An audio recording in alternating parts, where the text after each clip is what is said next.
2시 생명의 찬양 시작하도록 하겠습니다. 첫 곡은 광야를 지나며로 찬양 시작하면서 생명의 찬양 시작하도록 하겠습니다.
신나게 손뼉 치면서 찬양 올리도록 하겠습니다.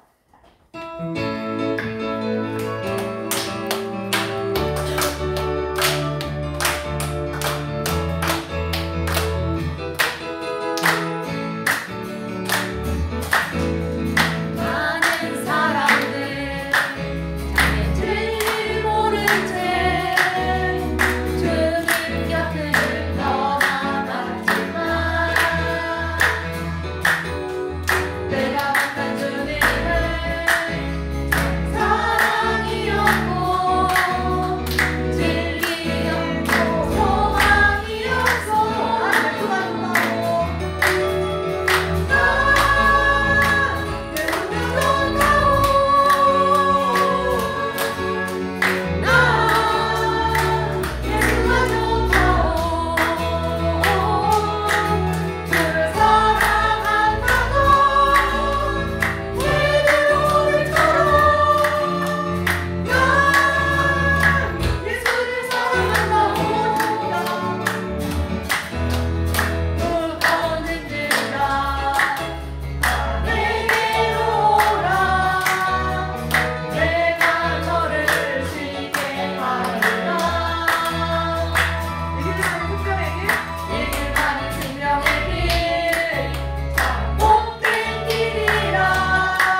엄청 신나는 찬양이네요.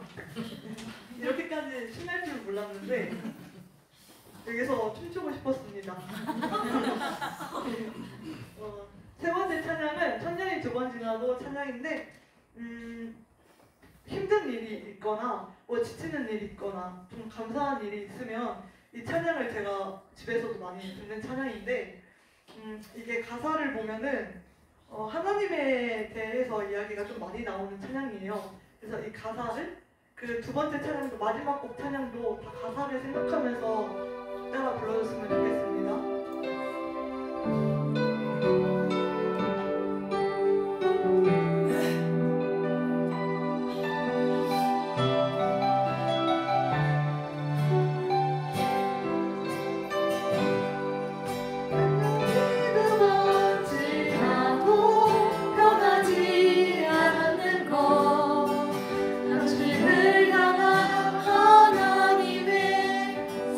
사랑이에요.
바랍니다.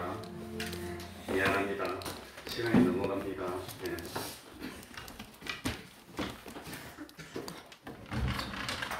묵상 기도드림으로 주요 예배 시작하겠습니다.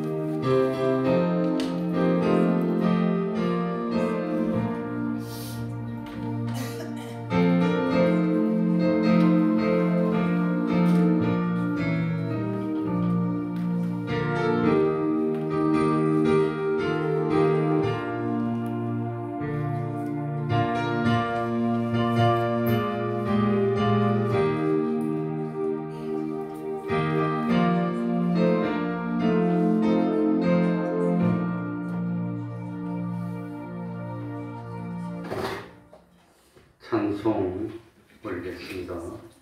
찬송가 84장입니다.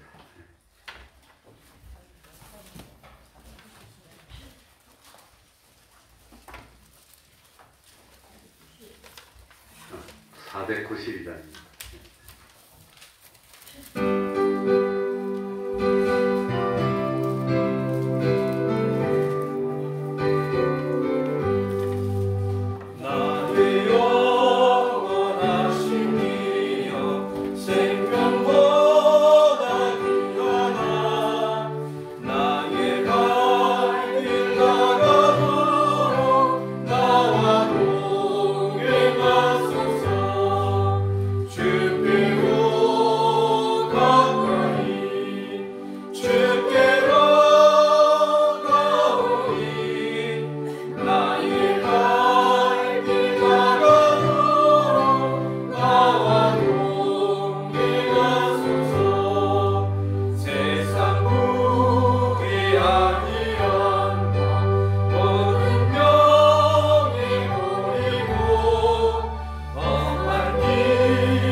시편 117편입니다. 2절밖에 안 되니까 같이 읽도록 하겠습니다.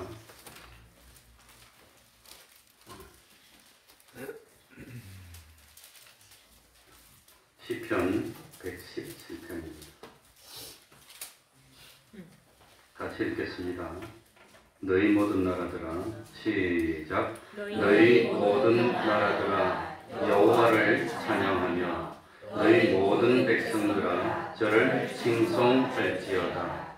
우리에게 향하신 여호와의 인자심이 크고 진실하심이 영원하니로다. 할렐루야. 아멘. 이제 이 시간 예배를 위해서 통성으로 기도드리겠습니다.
하나님의 말씀 구약 성경입니다.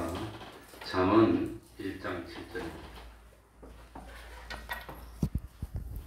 잠언 1장 7절입니다.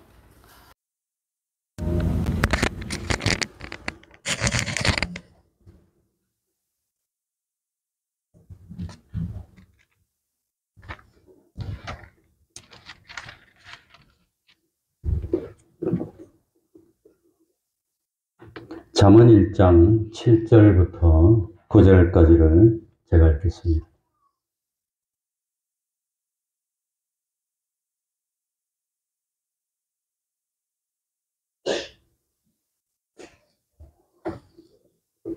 여호와를 경외하는 것이 지식의 근본이오늘 미련한 자는 지혜와 훈계를 멸시하느니라. 내 아들아, 뇌 아비의 훈계를 들으며 뇌 어미의 법을 떠나지 말라. 이는 뇌 머리에 아름다운 관이요 뇌 목에 금사슬이니라. 아멘.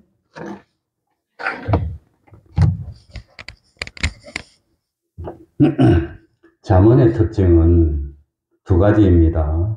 내용적으로는 지혜를 다룬다는 것이고 형식적으로는 아주 간결하다는 것입니다. 그러니까 잠언은 함축적인 표현을 사용해서 하나님의 뜻하신 삶의 지혜를 우리에게 가르쳐주는 내용입니다. 잠언의 지혜는 머릿속으로 생각하는 것뿐만 아니라 말하는 것과 행동하는 것까지를 망라합니다. 지혜라고 하는 것은 한마디로 하면은 하나님 앞에서 바르게 사는 것이 지혜이고 우리 하나님을 기쁘게 하는 것이 지혜입니다. 부모는 자녀를 바로 가르쳐야 할 책임이 있습니다. 부모는 자녀에게 그 무엇보다도 지혜를 가르쳐야 됩니다. 그래야 하나님이 주시는 복을 받아서 참 잘 살게 되고 또 참 자녀들이 잘 살면 부모도 기쁘게 되기 때문입니다. 오늘 오전에 말씀드린 대로 부모는 어떻게 하든지 자녀에게 세상적인 것을 갖추게 하려고 그렇게 많이 노력들을 하지만 그것보다는 어떻게 하든지 다른 건 좀 부족하더라도 정말 요거 10가지, 이거 10가지는 가르쳐야 되겠다는 거, 요거. 그래서 오늘 오후에는 정말 하나님을 바로 섬기는 부모라면 자녀에게 뭘 가르쳐야 되느냐.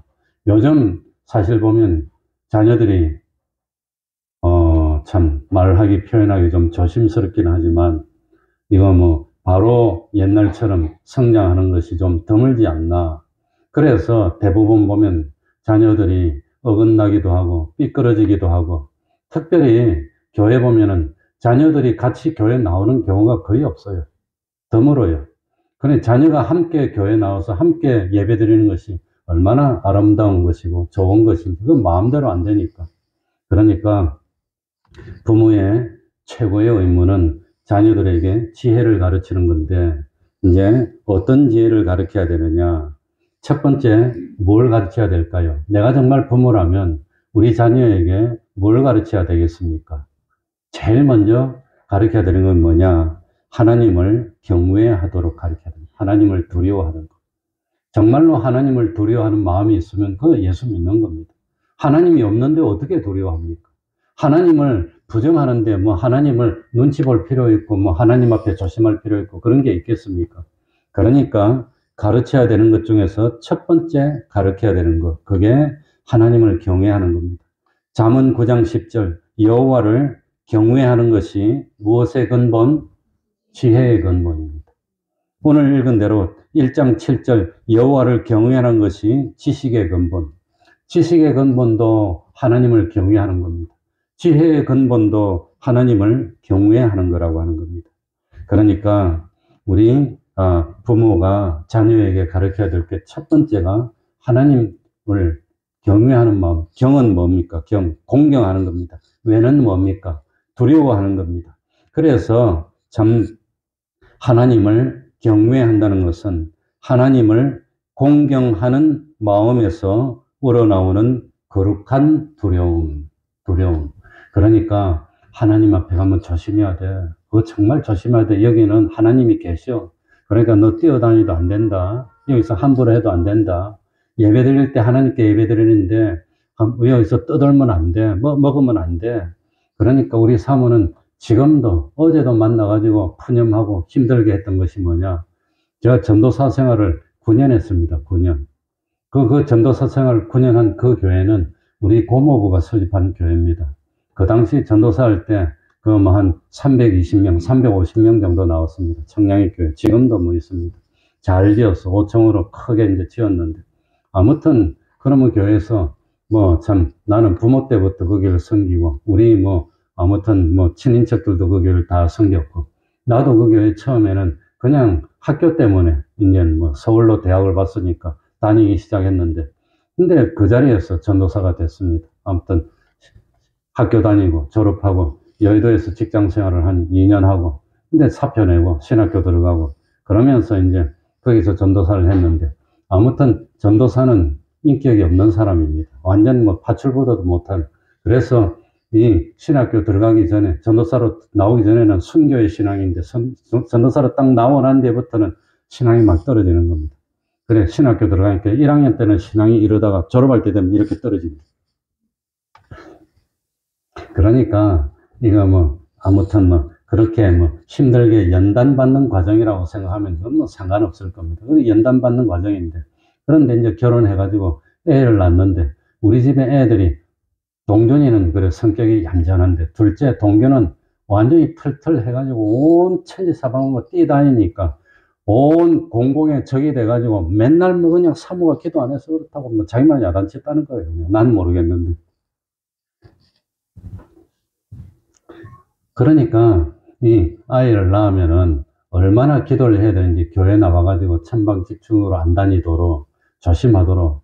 그런데 요즘 보면은 이 같이 예배 드리는 경우가 거의 없는데 우리 때만 하더라도 어린아이들 뭐 조금 해도 옆에 갇혀서 같이 예배 드렸지 따로 놀고 그런 거 없습니다. 같이 예배 드렸습니다. 아버지하고 딱 앉아. 그래가지고 내 옆에 하나 앉히고 엄마 옆에 하나 앉히고 어릴 때부터 그러면서 자꾸 다 이러고 그래가지고 뭘 가르쳐요? 하나님 뭐 하는 거? 경외하는 거. 정말 세상에서 좀 뭐 학업에 뒤떨어지고 기술에 뒤떨어지더라도 하나님 경외하는 마음이 있고 정말 믿음이 들어가면 그 자식들은 삐끄러지지 않습니다. 사고치지 않습니다. 절대로 성실하고 후퇴하지 않고 정말 하나님 바로 믿으면 좀 어렵다고 푹 퍼지고 그러지 않을 겁니다. 근데 요즘 세상이 거꾸로 됐잖아요. 왜 낮에 안 자고 밤에 잡니까? 이 밤에는 자는 자, 낮에는 활동해야 되는데 그러니까 교회 와가지고 정신들을 못 차려 그냥. 뭐 사람이 그냥 이 세상이 거꾸로 돌아가는 징조입니다. 이 말세가 돼서 그런지 왜들 그런지 모르겠어. 밤에 잠을 안 자 그냥. 우리 때만 하더라도 9시만 되면 다 자고 지금도 난 뭐 9시 10시면 자는데 나이가 이제 60, 70이 다 돼가도 9시면 자는데 10시면 아이들은 안 자. 나는 그러니까 우리 아이들 뭐 중학교, 고등학교, 대학교는 이제 멀리 떠나서 갔으니까 다 상관없고 중고등학교 6년 동안 아이들보다 늦게 잔 적이 단 한 번도 없습니다. 언제 들어오는지도 모릅니다. 나는 뭐 하나님 앞에서 잘 시간 되면 자고 새벽 기도 해야 되니까 무조건 잤는데 그 다음에 어떻게 했는지 모르겠어. 몇 시에 자는지도 몰라. 그래도 뭘 가르친단 말이죠. 하나님 경외하는 것. 그러니까 우리 동이가 그렇게 천방지축이고 착하고 참 잘 살았지만 주일날 교회 와야 된다는 거 그거는 내리에 딱 박혀 있어. 아무튼 그러니까 뭐 천지사방 다니다가도 주일 딱 되면 교회 오는 겁니다. 자랑인지 뭐 창피인지 모르지만 동준이도 지방에서 대학을 다녔지만 그 4년 동안 단 한 번도 빠지지 않고 토요일 되면 딱 집에서 주일날 예배 드리고 갔지 그냥은 안 갔습니다. 딱 오전 예배, 오후 예배 다 드리고 끝나면 학교 가야 되니까 저녁에 이제 내려가면은 나는 잘 몰랐는데 그러더라고요. 우리 이철 선생님이 이제 뭐 언제 올지 모르겠는데 철이가 그러니까 장가가기 전에 수원에 어디 살았나 봐. 저희 이제 회사가 수원이니까 그 앞에서 뭐 자취했는데 우리 동준이 수원 갔는데 태워줘가지고 그까지 다니고 그랬던 모양이에요. 많이 친했던 모양이에요. 뭐 많이 얻어먹고. 여기서 기차 타는 것보다 수원에서 기차 탔으면 훨씬 낫겠지, 아무튼. 뭐 그랬다고 그러는데 아무튼 부모는 자녀에게 하나님이 주권자셔. 하나님이 심판주셔. 하나님이 온 우주를 주관하셔. 그러니까 어떤 경우도 하나님을 진노케하면 안 돼. 하나님을 기쁘시게 해야 돼. 이걸 머리에 심어야 됩니다. 그런데 말로만 해서는 절대로 안 됩니다. 어떻게 가르쳐야 되지요? 어떻게 가르쳐야 됩니까? 부모가 그러니까 참 영어로 뭐 lead by sample입니다. 본을 보여야 됩니다. 자기는 마음대로 하면서 니는 그러면 자녀들은 절대로 안 따릅니다. 죽어도 안 따릅니다. 부모가 본을 보여야 됩니다. 그러니까 저는 뭐 우리 교회에서 처음부터 강조했던 거 애들 보고 야 공부하라 라고 엄마는 TV 보고 있으면 애들 공부 안 합니다. 야 공부하라고 엄마는 뭐 해야 되지요? 성경 읽어야 됩니다. 저 옆에 앉아서 딱 책상에 앉아서 같이 성경을 읽어야 애들이 공부하지. 야 공부해. 그러고는 뭐 아까 뭐 그러고 있으면 누가 공부하겠어요. 그러니까 뭘 보여야 돼요? 자기는 학교 다닐 때 죽도록 공부 안 해놓고 넌 누굴 닮아서 그렇게 공부 안 하니? 엄마 닮아서 공부 안 해. 그럼 됩니까 그러면? 그러니까 늦게라도 가르칠 때는 말로만 하는 것이 아니라 실제로 본인이 하나님 앞에서 헌신하는 모습을 보이고 본인이 하나님을 두려워하는 모습을 보이면서 자녀들에게 가르쳐야 되는 겁니다. 그게 첫 번째입니다. 그러니까 강제는 절대로 안 됩니다. 감동으로 해야 됩니다. 강제로 하는 거 어릴 때는 좀 맞을까봐 할 수 없이 나오지만 좀 크면 중학생만 되면 안 나와요. 요즘 뭐 초등학생만 돼도 안 나올지 몰라. 세상이 어떻게 돼갖고. 그러니까 강제로는 안 됩니다. 본을 보이면서 헌신하는 모습을 보여주면서 참 하나님을 경외하는 모습을 보이면 절대로 삐뚤어지지 않고 효도하라고 말할 필요도 없습니다. 효도 다 합니다. 그렇게 됩니다. 본인이 효도하는 모습을 보이는 게 제일 중요하고 그러니까 우리 동의도 우리 할아버지가 이 치매가 왔는데 근데 어릴 때 내 동생하고 같은 집에 살면서 내 동생의 그 큰 딸, 그 애를 길렀어요, 할아버지가. 그런데 치매에 와서 기억이 탁 바뀌어갖고 독일을 길렀대, 자기가. 내가 맨날 독일을 얻고. 그러면서 동생은 부산에 있고 내가 아버지를 모시니까 이제 치매 걸리면 가상하고 현실을 혼돈해 버립니다. 그래가지고 가상인지 현실인지 구별을 못하게 돼버려요. 그래가지고 동생은 멀리 있고 이제 기억도 잘 안 나니까 동의를 길렀다고. 그래가지고 몇 주 전에 난 동의밖에 기억이 안 나. 이래갖고 말했더니 좋아서 어저께 따라가서 할아버지한테 가서. 아무튼 그러니까 첫 번째 부모는 자녀에게 뭘 가르쳐야 되지요? 하나님 경외하는 마음을 넣어줘야 되는 겁니다. 두 번째는 뭐냐? 부모는 자녀에게 순종을 가르쳐야 됩니다. 순종입니다. 순종. 응? 잠언 1장 8절 한번 보시기 바랍니다. 뭐라고 했죠? 내 아들아, 내 아비의 무엇을 들으며 훈계를 들으며 내 어머니의 무엇을 떠나지 말라? 법을 떠나지 말라. 부모는 자녀에게 부모가 가르치는 훈계와 법을 듣고서 그대로 순종하도록 가르쳐야 됩니다. 모든 사람은 죄 중에 출생한다고 시편 51편 5절에 나옵니다. 그러니까 순종하는 걸 가르치지 않으면 순종한단 말입니까? 안 한단 말입니까? 안 하게 되어 있답니다. 왜? 악하게 태어나니까. 그러니까 참 부모는 아무튼 자녀들이 싫어하는 거라도 딱 말해가지고 이 순종하도록 가르쳐야 되는 겁니다. 순종하도록.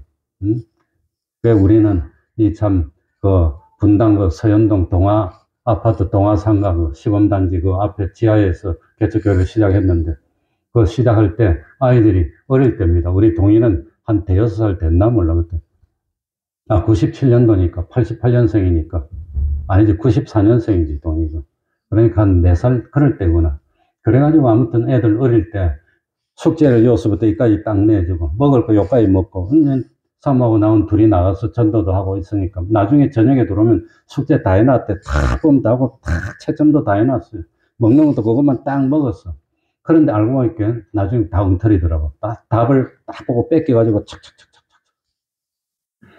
먹는 것도 나중에 잘 몰랐는데 이게 이사하면서 보니까 요것만 먹어. 요거는 나중에 다음에 먹어야 되니까 사실 형편이 안 좋았지 그것 때문에 마음대로 먹을 만큼 주지를 못했어요. 요거 초코파이도 요것만 먹고 했는데 나중에 이사 가려고 캐비넷을 딱 떠보게 뒤에 쓰레기가 쑥 우리 몰래 먹고 그 엄마 오면 다 내버리는 거야 여기다. 그러고 컴퓨터 게임도 그 뭐 섬에 그냥 외딴 섬에 떨어지면 너 뭘 가고 싶니 할게 우리 누구는 닌텐도 가지고 싶대. 난 닌텐도가 뭔지 몰랐는데 게임기 같아 내 생각에. 근데 게임도 하도 많이 하니까 못하게 할 수도 없고 생각하다가 안 돼가지고 컴퓨터를 안방에 놓고 문을 잠그고 갔어요. 그러고 난 뒤에 우리가 딱 오면 탁 열어주면 게임하면 되는데 근데 우리 없을 때 애들이 몰래 문을 따고 들어서 게임한다는 걸 몰랐어요. 근데 문을 잠그고 열쇠를 우리가 들고 왔는데 어떻게 따고 들어갑니까? 그러니까 위험하게 바깥에 창문이 여기 있고 요 방에 창문 있고 요 방에 창문 있고 넘어가잖아요. 우리 가면 거기를 갖고 넘어가가지고 들어와서 문을 따고 게임하고 전화해서 엄마 언제쯤 와? 아니 조금 더 있다 갈게. 알아서 괜찮아 늦게 와. 그러고 하는 거예요 방에. 그래 엄마 올 때 되면 딱 문 잠그고 나와 있어 몰라 그냥 몰라. 그러니까 아무튼 그래도 순종하도록 가르쳤는데 아무튼 참 그 부모의 말을 순종 안 하는 사람은 누구의 말도 순종 안 할 겁니다. 자기 엄마 아버지 낳아서 길러준 엄마 아버지 말도 순종 안 하는데 누구 말을 순종하겠습니까? 그러니까 첫 번째로 가르칠 거는 하나님 두려워하는 마음, 두 번째는 어른들을 공경할 줄 알고 순종하는 그 사람으로 가르쳐야 되는 겁니다.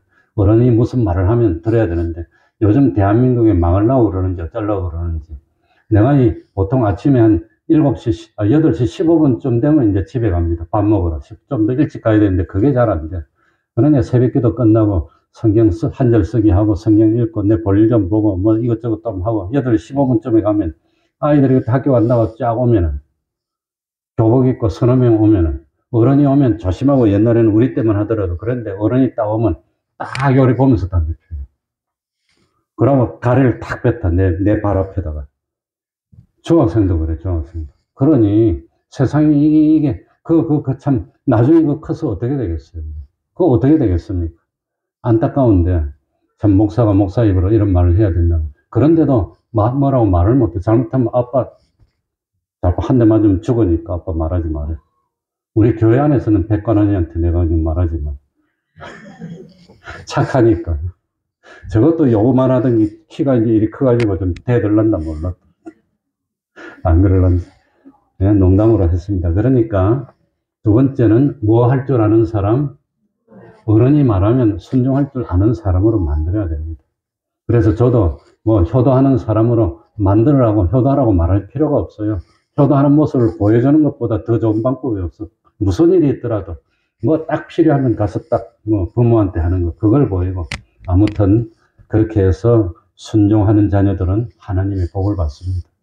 부모를 순종해가지고 절대로 손해보지 않습니다. 근데 아이들이 부모가 뭐라 하더라도 그러니까 나도 아이들하고 그렇게 사이가 나빴어요. 우리 동기도 너 공부 좀 안 하니? 그러면 아빠 안 볼 때만 공부할 거래. 그래 얼마나 사이가 나쁘면 그러겠어요. 아빠 안 볼 때만 공부할 거라고. 그러던 게 요즘은 사이가 좀 좋아졌어 그래도. 철들었나 봐 아들들이. 그리고 세 번째로 가르쳐야 되는 것이 뭐냐. 자녀들 마음을 지키도록 가르쳐야 됩니다. 잠언 4장 23절 말씀처럼 생명의 근원이 마음에서 나오기 때문에 마음을 뺏기고 마음이 딴 데 가면 아무런 소용없습니다. 마음. 마태복음 15장 18절에서도 사람을 더럽게 하는 것이 바깥에서 들어가는 것이 아니라 어디서 나오는 거? 마음 자체가 더러우니까 마음을 지켜야 되는 겁니다. 마음. 그러니까 참 부모는 자녀들이 마음을 지키도록 가르쳐야 됩니다. 요즘 세상에 잘못된 풍조들이 자녀들의 마음에 들어가지 못하도록 막아야 할 책임이 있습니다. 그래서 저는 우리 그 아이들 키우면서 다른 건 잘 몰랐지만 우리 참 동전이가 그렇게 말했던 게 생각이 나요. 자기는 엄마한테 한 번도 거슬리지 않고 대항하지 않았는데 억울하대. 친구 집에 놀러 가보니까 아이들이 엄마한테 막 대들더라는 거예요. 자기는 대들 줄 몰랐는데 친구 집에 놀러 가보고 야 자기는 한 번도 안 대들었는데 억울하대. 그 친구 집에 가보고 엄마가 뭐라 하니까 막 말 안 듣고 대들고 그러더라는 거예요. 그래가지고 자기도 배웠대. 대드는 거. 그러니까 참 세 번째로는 마음을 지켜서 누가 뭐라더라도 친구가 뭐라더라도 누군가 뭐라더라도 나는 올바른 대로 하나님 앞에 배운 대로 하겠어. 그거 가르쳐야 됩니다. 그거 가르치려면 부모도 그렇게 살아야 됩니다. 그러니까 집에서 최고로 조심해야 되는 거 그거 참 아무튼 조심해야 되는 거 그게 뭐냐 집에 가가지고 뭐 참 이런 말 뭐 해도 될라나 모르겠지만 뭐 그래도 집에 가서 아이들 보는데 목사 욕하고 그러면 자녀들 신앙 안 들어갑니다. 높은 사람 어른들 욕하고 그런 거 말하면 신앙이 안 들어가고 삐뚤어집니다. 순종을 못 배운다는 겁니다. 그러면 안 돼. 그거 가르쳐야 됩니다. 그래서 네 번째 자녀들에게 가르쳐야 될 게 뭐냐 동물을 가려서 사귀도록 가르쳐야 됩니다. 동물을. 기도 제목 중에서 좋은 기도 제목이 좋은 선생님 만나고 그 학교 선생님이 얼마나 아이에게 큰 영향을 끼치는지 어릴 때부터 빼딱한 것만 배우면 어떻게 되겠습니까? 그러니까 참 좋은 친구를 사귀도록 그렇게 하나님께 기도할 때도 좋은 선생님 만나고 좋은 친구들 만날 수 있도록 마음이 착한 친구들을 만나야지 공부 잘하면 뭐 할 거예요. 그래가지고 한때는 우리 주차장 여기 보면은 이 시험 끝나면 태평양 시험 끝나면 애들 쭉 와서 여기서 담배 피면서 문제를 맞춰보더라고요. 그러면서 뭐 너는 몇 점 나는 몇 점 몇 개 틀렸다 그러는데 그거 뭐 담배 피면서 다 맞으면 뭐 할 거예요 그거. 아이가 벌써 삐뚤어졌는데 그거 뭐 하겠습니까? 그러니 좋은 친구 만나야 됩니다. 인성이 바르고 하나님 경외할 줄 아는 정말로 딱 바로 선 친구들은 그거는 천금보다 귀한 것입니다. 고린도전서 15장 33절 악한 동무들은 선한 행실을 어떻게 한다고 그랬지요? 더럽힌다고 그랬습니다. 그러니 요즘 물질 만능입니다. 너무너무 그거밖에 없어요. 그러니까 어릴 때부터 초등학교도 안 들어갔는데 너 대학 좋은데 못 들어가면 돈 못 벌어. 돈 못 벌면 대접도 못 받아. 부모가 아이를 어쨌든 그 물질의 노예로 만드는 겁니다. 키울 때 어릴 때부터 그런 식으로 키우니까 아이들이 뭐 그거밖에 모르는 거예요. 그러니 그 어떻게 됩니까 세상이. 잠언 18장 24절에 보면 많은 친구를 얻는 자는 해를 당하게 되거니와 어떤 친구는 형제보다 친밀하니라.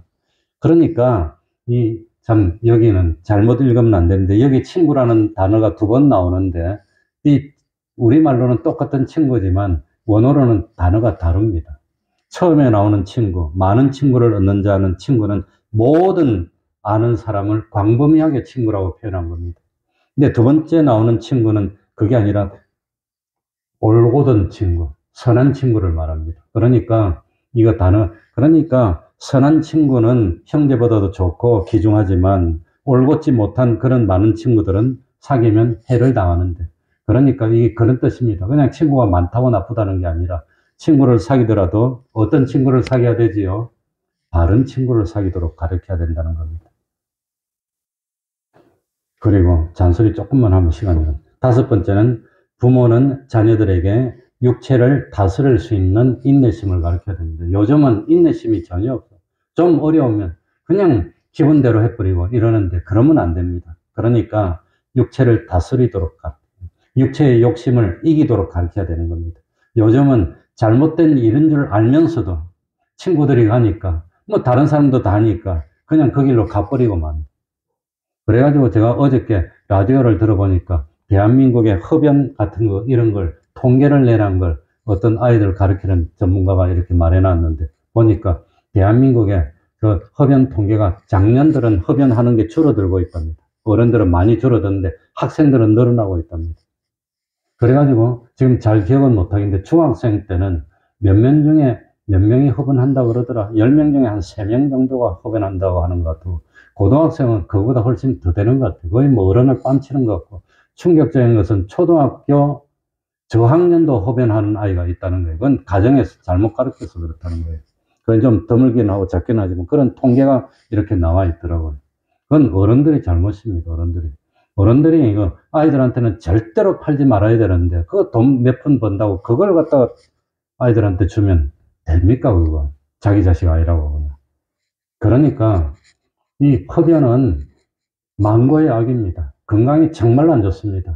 음주도 안 좋은 거지만 흡연은 너무너무 안 좋은 건데 나도 고등학교 다닐 때 어떤 친한 친구, 초등학교 친구하고 어쩌다가 가다가 만났는데 내보고 나 경남고등학교 학교 고등학교 좋은 데 나왔어. 내 대학교는 별로라도.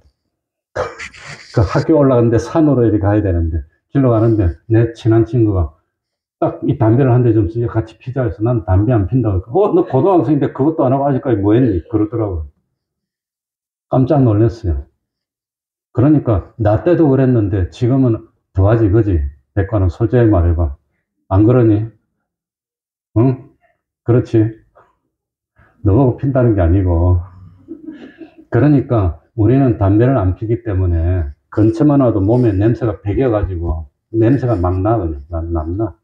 그래, 손 검사 안 해봐도 돼. 손 딱 받고 딱 맡아보면 담배 피는 사람은 다 납니다. 근데 요즘 더 큰 게 뭐냐? 전자담배는 냄새가 안 나요.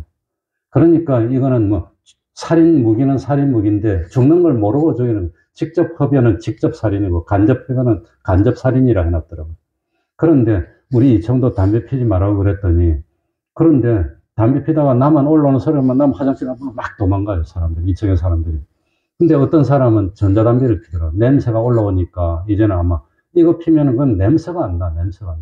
그러니까 냄새도 안 나고 자기가 죽는 걸도 모르고 죽이는 거예요. 얼마나 더 나쁩니까? 그거 더 안 좋다는데. 뭐 하다가 이런 소리까지. 그러니까 이 요즘 아이들이 이 통제를 못해. 그 육체의 욕심을 다스리도록 가르쳐야 됩니다. 다스리도록. 그러니까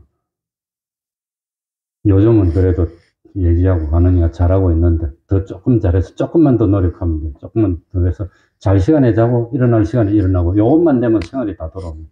다 됩니다. 근데 그게 안 돼서 조금만 노력하면 그게 5번째입니다. 오늘 오는 잔소리하는 시간이니까 좀 이해해 주시기 바랍니다. 6번째는 참 이거는 한데 부모는 자녀에게 배우자를 즐거워하도록 가르쳐야 됩니다. 그러니까 가정의 중요성을 가르쳐야 되는데 마귀의 사탄의 제일 그게 뭐냐? 가정을 쓰러뜨립니다. 멸망입니다. 멸망. 작년에 우리 대한민국에서 출생한 아이가 24만 명이 안 됩니다.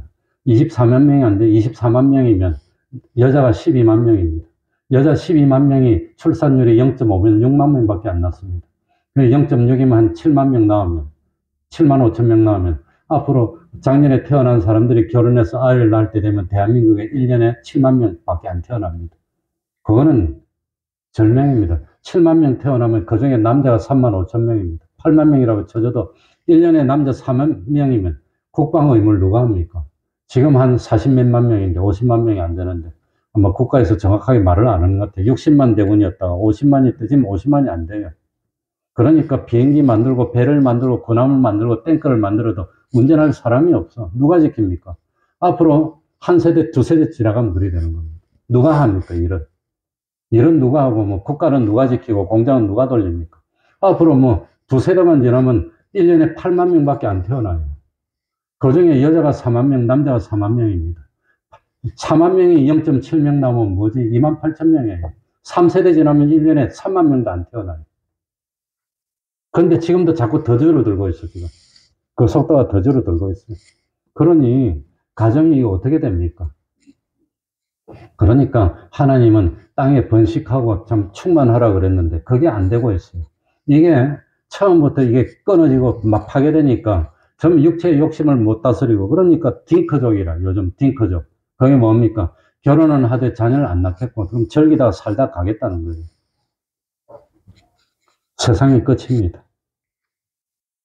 그러니까 가정의 중요성을 깨우쳐야 됩니다. 서양에는 정식으로 결혼 안 하고 그냥 만나서 살다가 수틀리면 헤어지는 가정이 절반 이상입니다. 근데 우리나라도 좋다고 닮아가고 있고 그걸 좋다고 그냥 장려하려고 그러고 있어요.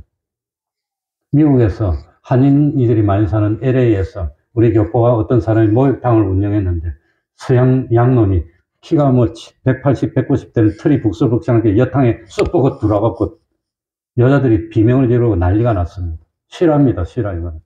그래가지고 참 막 항의를 했더니 자기는 뭡니까 성이 젠더가 여성이기 때문에 상관없다고 돌았는데 그게 됩니까 그게. 그래가지고 쫓아냈어요. 이랬더니 이 사람이 기분 나쁘다고 소송을 걸었어. 그래 승리했어요. 그래서 여탕에 마음대로 들어가도 된다고 판결해버렸어요. 그거 어쩝니까? 대한민국도 그래서 되겠어요 그거. 그런데 지금 세상이 그리 되고 있어요. 그러니 누가 어떻게 하겠습니까? 그걸 좋다고 따라가자는 게 말이 됩니까? 근데 지금 그 법을 통과시키려고 그러면 되겠습니까? 안 됩니다. 그러니까 이 부모는 자녀에게 가정의 중요성을 가르쳐서 참 한눈 팔지 않고 가정을 세워나가고 이 가정이 복된 하나님을 믿는 가정이 되도록 만들어야 됩니다. 7번째, 말조심하도록 가르쳐야 됩니다. 말조심. 말을 함부로 하지 말고 할 수만 있으면은 하나님을 찬양하는 말하고 복음을 전하는 그런 말 하도록. 그래서 잠언 10장 19절 말이 많으면 허물을 명기오려나 그 입술을 제어하는 자에는 지혜가 있느니라. 8번째는 자녀는 부모는 자녀를 부지런하도록 가르쳐야 됩니다. 부지런하도록. 좀 더 눕자, 좀 더 자자 하면은 빈공이 온다 그랬습니다. 누구한테 부지런함을 배우라 그랬지요? 개미에게. 그래서 참 잠언 6장 7절 8절 개미는 두령도 없고 간역자도 없고 주권자도 없으되 먹을 것을 여름 동안 예비하며 추수 때의 양식을 모으느니라. 그러니까 그냥 덜렁덜렁 살려고 하지 말고 요즘 아이들은 자립심도 없어. 자립심도 다 그냥 자기가 나이 들면 자기가 부모를 복양해야 되는데 언제까지 캥거루 같이 전 부모한테 폭해갖고 그렇게 살려고 하면 되겠습니까? 그러니까 부지런하고 자립심을 키워줘서 독립할 수 있도록 가르쳐야 되는데 요즘 그것도 안 되는 것 같아. 그것도 안 돼. 그러니 잠언 6장 9절 11절 게으른 자여 네가 어느 때까지 눕겠느냐? 내가 어느 때까지 잠이 깨어서 일어나겠느냐? 좀 더 자자, 좀 더 졸자. 손을 모으고 좀 더 눕자 하면 내 빈공이 강도같이 오며 가난이 강도같이 강제로 팍 빼앗아가는 것처럼 가난이 팍 온다는 겁니다. 내 군품이 군사같이 이르리라. 그러니까 자녀에게 부지런하도록. 전 공부 잘하는 거 바라지 않습니다. 딱 하나만 바랍니다. 최선을 다했느냐? 너는 최선을 다했느냐? 최선을 다했으면 되는 겁니다. 열심히 했으면 되는 겁니다. 그다음 내가 모자라는 건 하나님이 다 채워주신다고 하는 겁니다. 9번째는 자녀에게 재물을 잘 관리하도록 가르쳐야 됩니다. 우리 예수 믿는 사람들은 어떤 경우도 뭐하지 않습니다. 보증 서지 않습니다. 이 교회도 참 곤란한 적이 많아요. 나와가지고 열심히 다니다가 보증 서달래.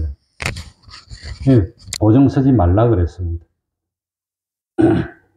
잠언 6장 1절 2절 내 아들아 네가 만일 이웃을 위하여 담보하며 타인을 위하여 보증하였으면 내 입의 말로 뇌가 얽혔으며 내 입의 말로 인하여 잡히게 되었느니라.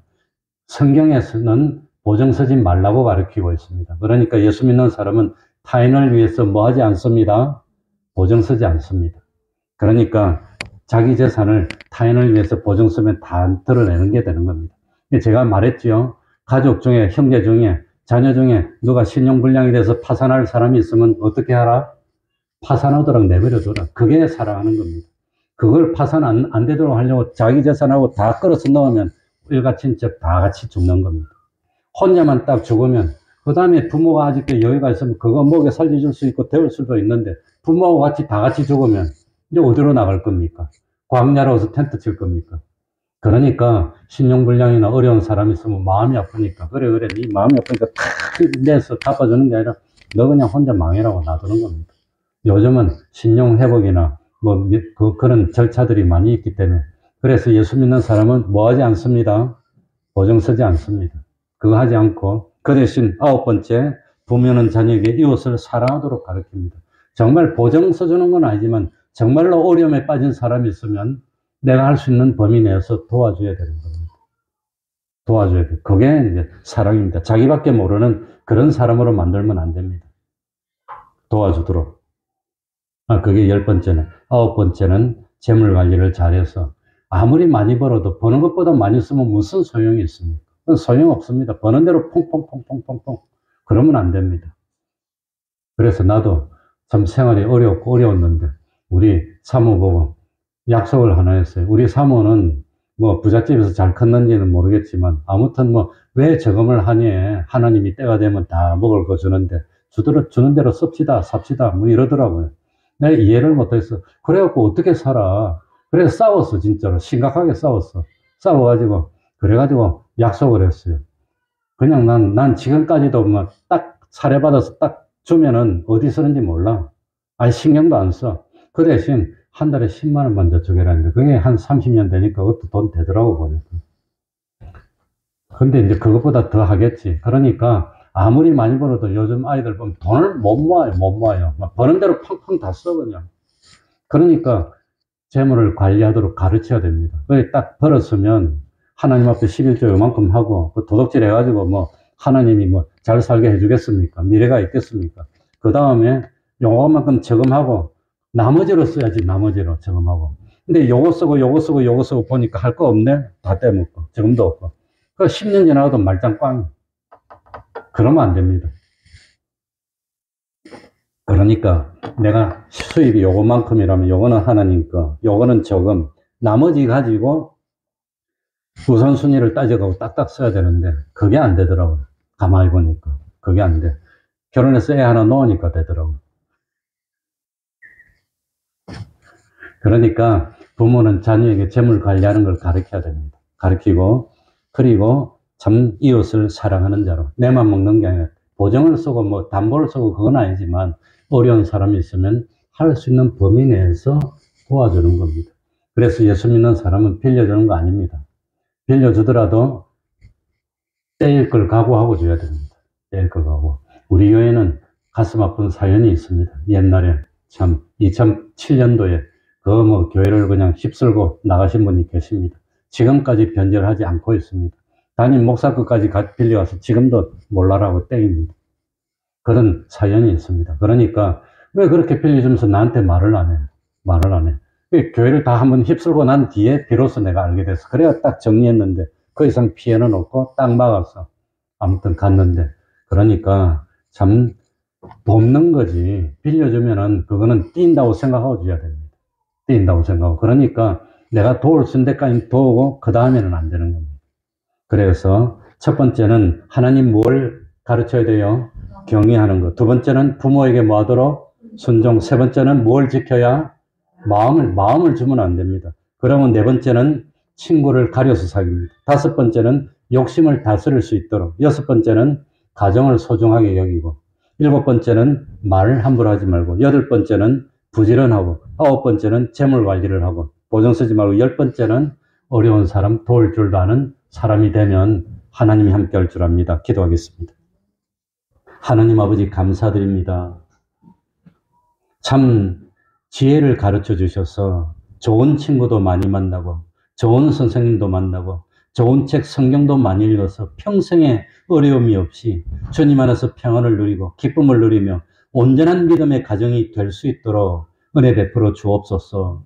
그리하여서 한평생 짧은 생을 사는데 하나님도 바로 섬기고 심판 준비도 잘하고 또 세상에서도 부족함이 없고 참 보람을 누리고 기쁨을 누릴 수 있는 그런 삶을 살면서 주님 오시는 그날까지 참 믿음이 자자손손 개대되고 아름다운 믿음의 가정들이 든든하게 서고 그러므로 우리 교회가 우뚝 서서 참 하나님께 영광 돌리고 이 땅에 빛이 되고 이 땅에 소금이 될 수 있는 믿음으로 본을 보이고 덕이 될 수 있는 저희들이 될 수 있도록 은혜 베풀어 주시옵소서.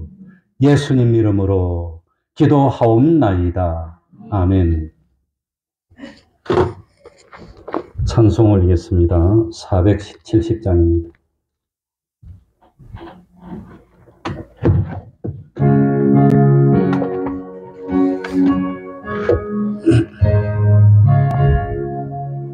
내 평생에 가는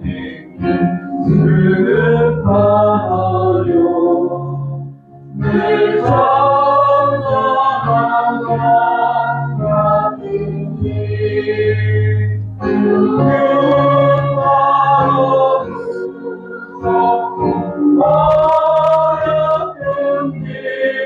나의 영혼을 들여라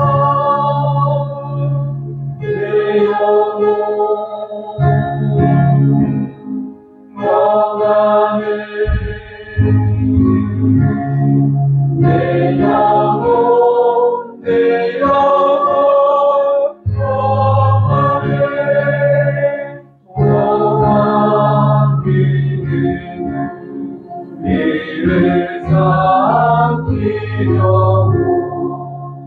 이 버리고 달려가도 주 예수님은 내 정글이 은혜서 오소 이기겠네 내 영혼 평안해 내 영혼 내 영혼 평안해 내 주 없는 나더라도 주 예수께 바라면 그 십자가 피로 다시 세상 있는 나도 전하겠네 내 영혼 평안해 내 영혼 내 영혼 평안해 도움 주께 은혜 일어나며 그 나만이 나갈 때 주여서 세상이 지파해도 나의 영혼은 없겠네 내 영혼 평안해 내 영혼 내 영혼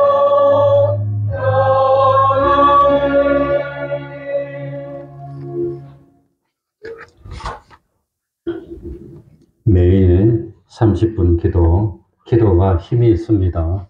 아무것도 아닌 것 같아도 작정하고 정해놓고 꾸준하게 기도하면은 결국은 하나님이 때가 되면은 기적을 응답해 주십니다. 성경 읽는 것, 육의 양식을 먹어야 되듯이 영의 양식도 먹어야 됩니다. 매일 성경을 읽고 전도는 우리의 의무입니다. 가정이 예배도 있는 정말 말씀이 있고 찬양이 있는 가정으로 만들면 바로 될 줄 압니다. 매주 금요일 밤 기도회 8시부터 있습니다. 매주 토요일 오후 4시 찬양전도 있습니다. 그러면은 다 같이 일어나셔서 3장 찬송 부르고 주기도문으로 예배를 마치겠습니다.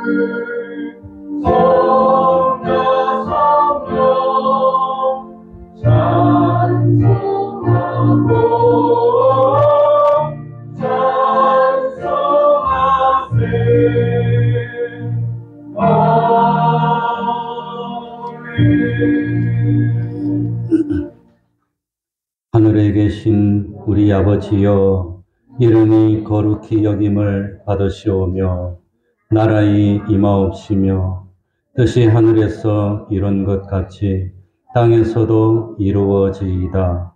오늘날 우리에게 일용할 양식을 주옵시고 우리가 우리에게 죄 지은 자를 사하여 준 것 같이 우리 죄를 사하여 주옵시고 우리를 시험에 들게 하지 마옵시고 다만 악에서 구하옵소서. 대개 나라와 권세와 영광이 아버지께 영원히 있사옵나이다. 아멘.